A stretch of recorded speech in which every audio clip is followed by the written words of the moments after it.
नज़रिया से आप क्या दिखाते हैं? देखिए, दौतोमा कॉन्स्टिट्यूंसी जो है 40 कॉन्स्टिट्यूंसी बोडोलैंड में सबसे प्रेस्टिजियस कॉन्स्टिट्यूंसी है। अनफॉर्चुनेटली यहाँ पे जो भी जीता था बहुत ज़्यादा काम कर नहीं पाए। हमारे भी एक MCLA जीते थे 10 साल पहले, लेकिन उस टाइम में वो विपक्ष में था तो काम नहीं कर पा रहे थे। लेकिन छत्ता में जो था BPF का, वो लोग जितना काम करना चाहिए था इतना किया नहीं था। इसीलिए दौतोमा जो कॉन्स्टिट्यूंसी है इसमें बोरो है, राजवंशी है, माइनॉरिटी है, बंगाली है, सब समुदाय के लोग हैं। लेकिन यहाँ जितना डेवलपमेंट होना था वो नहीं हुआ। इसीलिए हमारी पार्टी की तरफ से और यहाँ की जनता की तरफ से मुझे चुना गया यहाँ के कैंडिडेट के हिसाब से, और मैं यहाँ कॉन्टेस्ट करने आया।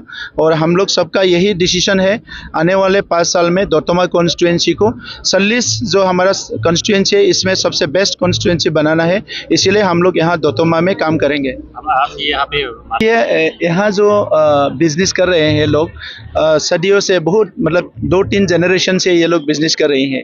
तो हमारी दल की तरफ से सब लोग बोले थे कि सबको मिलना ज़रूरी है और सब मिलना भी चाहते हैं।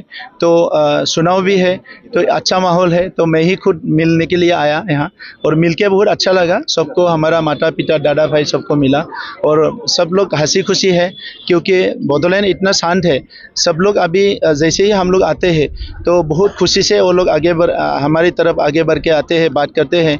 और सब लोग चाहते हैं कि आने वाले जो सालों में ऐसे ही एक माहौल बने रखे और सबको सुरक्षा मिले, अच्छा एक जो है ज़िंदगी मिले सबको, हमारे बच्चों को अच्छा शिक्षा मिले, सामाजिक स्थिरता अच्छा से रहे, और हर समुदाय को मिलजुल के रहने का एक अच्छा माहौल हमेशा यहाँ रहे। यही लोगों का विचार है, यही लोगों का सोच है।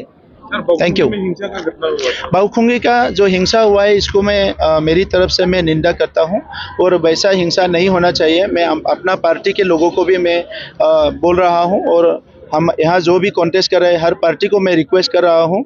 बोडोलैंड में काफ़ी सालों से हिंसा की एक स्थिति बने रहे थे, उस समय पे हम लोग का बहुत नुकसान हुआ।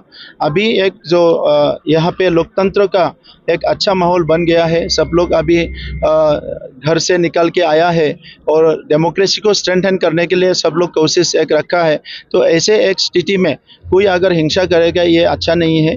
तो सबको मैं अनुरोध करता हूँ कि हिंसा से सभी दूर रहे।